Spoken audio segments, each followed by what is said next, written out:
On today's video, we're going to talk about what sold this week on eBay. I don't want to really do that.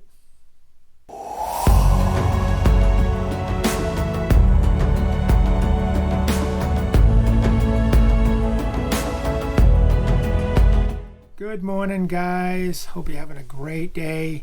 I just came back from the post office. Had about I think it was like almost a $20 order that came in last night. Decided to walk to the post office this morning, just get some exercise. A little change up there. We don't live very far from the PO, so it was a good walk. Took me about 12 minutes there and 12 minutes back. Got some great exercise. It's all good, and it was a good order. But anyway, on today's video, the real subject I want to talk about is what happens when you run out of inventory to list. Now, I know that doesn't happen a lot. It probably doesn't happen at all for some of you guys who can go out and buy massive amounts of postcards in one swoop. But, you know, for those of us who are kind of on a budget, sometimes it does. And it's happened to me, I'll be honest with you. But I wanted to talk about the things you can do to still keep the algorithm going to, make sales. Well, let's talk about that. Now, one of the things you can do is you can go into your listings and you can change your titles.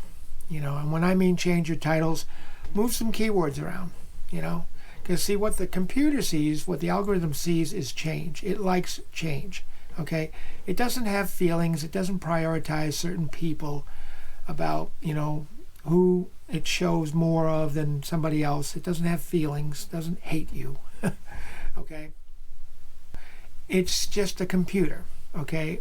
If it sees activity, it's going to push your listings up, no matter how many you have listed on eBay. It's going to push those to the top of search. Now, I will say, in all fairness, those who have 35 to 50,000 listings in their eBay store are going to get seen a lot more. But still, the principle is the same. Any kind of activity, the algorithm is going to push your listings up in search, so people can see them, because that's the whole key. If your listings aren't getting seen, you can't sell anything. You have no chance of selling anything. So that's one of the things you can do.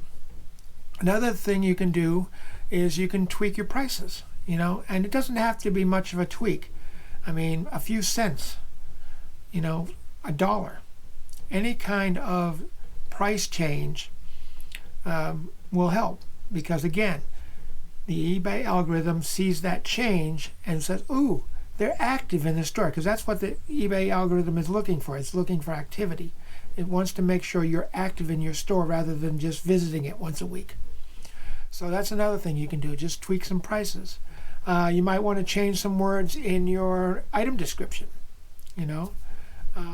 things like that. But you can end old listings and then do a sell similar. Any kind of change like that will help you, because when you end listings and then do a sell similar, what the computer sees is a new listing, because it gives it a new item number.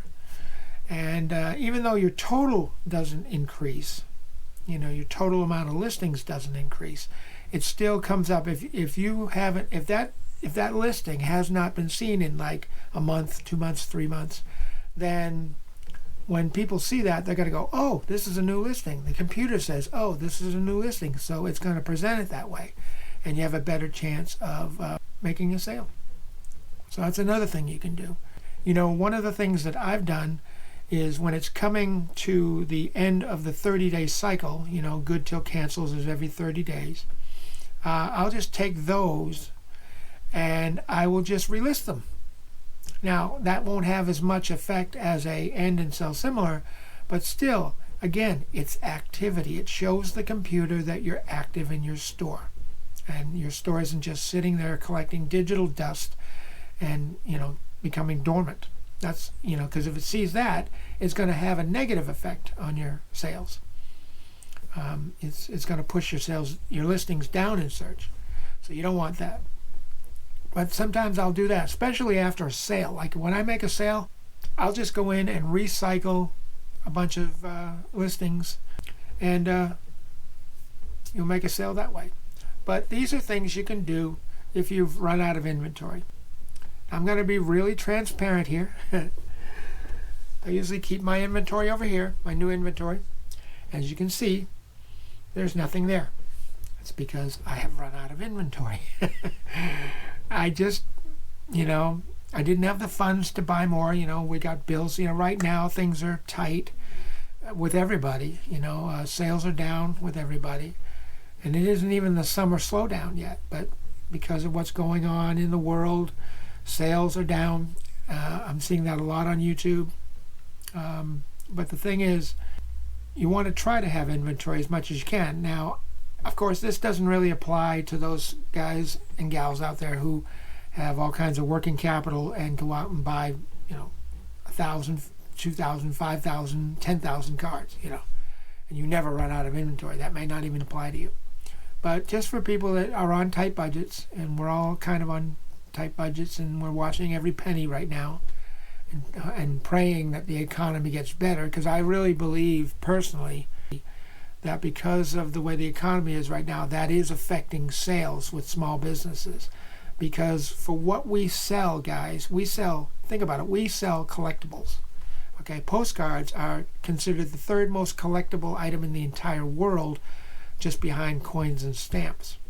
And these aren't everyday items that people need, like food or clothing or t-shirts or ball caps or shoes or whatever, or even electronics, if you need something like that.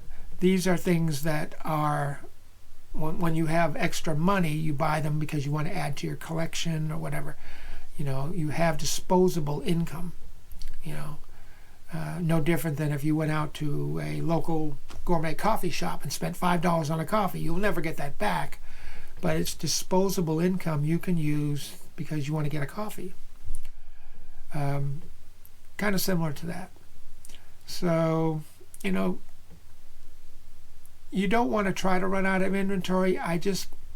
Like I said, things got tight and we had to use money towards food and some of the bills and everything like that. And because my sales have been a little bit lower lately, there isn't as much coming in every week. I have my account set up to, I get paid every week. And this week it was really low. It happens. It's business. So hopefully that will help you. And if you've run out of inventory, you can try those things and it'll generate a few sales here and there. Maybe it won't generate I don't think it'll generate as much as if you're listing cards every day, if you're consistently listing new cards. Because people that follow you on your eBay page, your store page, they're going to be looking for new items. And if they don't see anything new, unfortunately, they might go somewhere else. But if you want to try to enhance your sales, and you can try those things, and hopefully those things will work for you. Please leave in the comments, if you've got any ideas about what you do. But again, if you have cards, you should be listing every day, or nearly every day, to give your followers something new to look at. You got to do other things to try to keep that algorithm going. You got to feed the beast, if you will, and just try to keep that algorithm going as best you can, and try to make some sales along the way. That way you don't end up with, what they call a goose egg day. Okay, a goose egg day is you don't make any sales in a day, and you get that gap in the graph. So nobody likes to see that. So hopefully that helps. If you got anything out of this video, and I hope you did, you know what to do. Smash that like button. It helps the channel. I appreciate it. If you haven't subscribed to the channel, you can do that. If you're new here, love to have you as a subscriber. But anyway, I'm going to go, and you guys have a great day, and hopefully we'll see you on the next video. Take care, and bye for now.